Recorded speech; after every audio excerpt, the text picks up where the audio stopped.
Welcome to the Explainer. Right now, a revolution is quietly happening in offices everywhere, and it's totally changing how we think about work.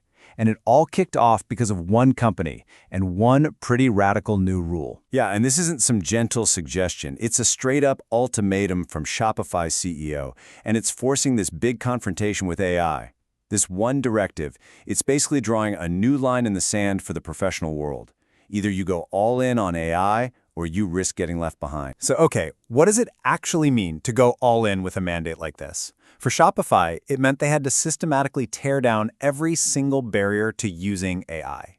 Let's dig into their playbook. And this isn't just about, buying some new software. It's a complete strategic overhaul. They told employees, hey, the budget for AI tools is unlimited. They told their legal team, your job is to figure out how we can do this, not to say no.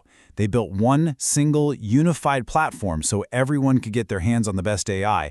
And this is the really crucial part. They created something they call MCP Everything. Just think of it like a master key, a protocol that connects all the data from their everyday tools like Slack, Salesforce, you name it, and pulls it all into one giant pool that the AI can actually understand and use. You see, Shopify's whole all-in thing is so radical precisely because it's so different from what almost everyone else is doing. It's creating this tale of two workplaces, where each one is operating in a totally different reality. And here's that great divide, laid out plain and simple. On one side, you've got the all-in company, like Shopify. They have this aggressive top-down mandate. They're even linking how well you use AI to your performance review. But then on the other side, you have the cautious company. And let's be real, that's most businesses right now. Their leaders are hesitant, they don't have a clear strategy, and you've got employees who are literally hiding their AI use from their bosses. And look, this cautious approach, it isn't just a feeling or an anecdote, it's completely backed up by the data. Take this for example. A major 2023 survey looking at industrial AI adoption in Taiwan, it shows just how deep this hesitation really goes. The results are, wow, they're pretty staggering. They show this huge gap between what companies want to do and what they're actually doing. The overall industry score for AI adoption, just 35.7 out of 100. Even the leading sector, the tech industry, is still below 50. The report found that over 70% of companies are just stuck. They're in the earliest stages, barely past square one on their AI journey. So why? Why all the hesitation?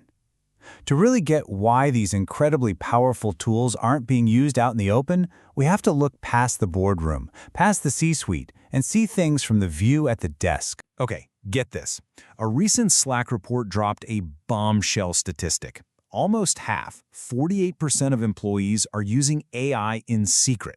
Yeah, they're bringing their own AI tools to work, but they are not telling their managers about it. See, this isn't a technology gap, it's a culture gap. So, why all the secrecy? It boils down to one thing: fear of being judged. And when you look at the data, the reasons are split almost perfectly. About a third of employees are worried they'll be seen as cheaters. Another third think they'll be seen as lazy. And the last third, they're afraid they'll be seen as incapable. The very tools that are supposed to empower people are being seen as a crutch, a shortcut for people who can't do the real work. And this cultural friction, it's being cranked up to 11 by a very real, very unspoken fear: job security. It's pretty hard to ignore the fact that Shopify's big AI push came right after the company had laid off nearly 28% of its workforce. When employees see mass AI adoption and mass layoffs happening side by side, it's natural to connect those dots. Okay, so with stakes this high, this whole transformation can't just be the Wild West, right? To build trust and get past that fear, companies have to put up some guardrails, and that's exactly where frameworks for responsible AI come into play. So, drawing on principles from folks like the Canadian privacy authorities, the goal isn't just to build more AI. It's to build what's called trustworthy AI. And what that really means is making sure that the systems we're creating and using are safe, transparent, and that they respect human rights and privacy right from the very beginning.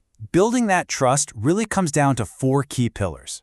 First, appropriate purpose. Basically, don't use AI for bad stuff. Second, accountability. Always remember, the organization is responsible, not the algorithm. Third, transparency. You've got to be open about when and how you're using AI. And finally, safeguards. Actively protect people's data from being misused. And look, this isn't just some corporate checklist. This is the bedrock for earning trust from both your employees and your customers. But, okay, beyond all the risks, there is a massive, massive opportunity here. So let's talk about what this means for your career and, maybe more importantly, for your paycheck.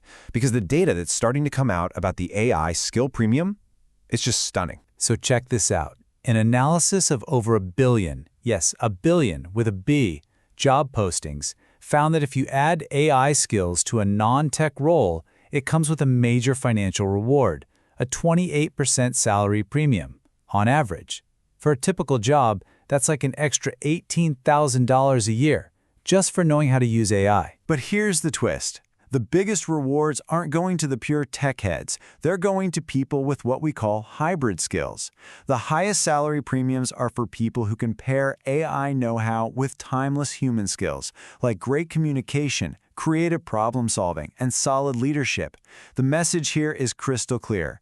AI doesn't replace these core abilities. It amplifies them. So this whole situation, it's creating two very different paths in the job market.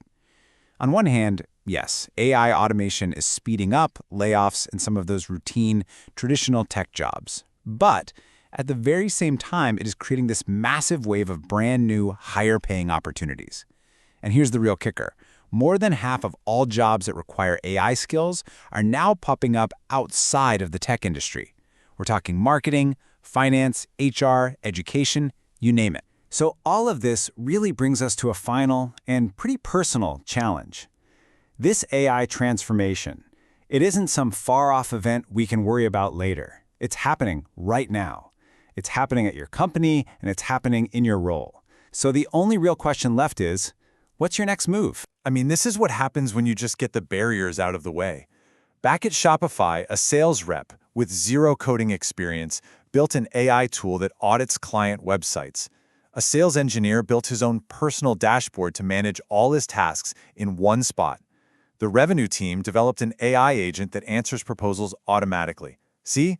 The innovation starts coming from every single corner, completely changing what's possible in any job. Ultimately, the future of work isn't something that's going to happen to us. It's being designed right now in real time. So the question for every single professional, every manager, every leader is, are you going to be the one holding the pen? Are you going to be managed by this new process? Or are you going to be the one who designs it?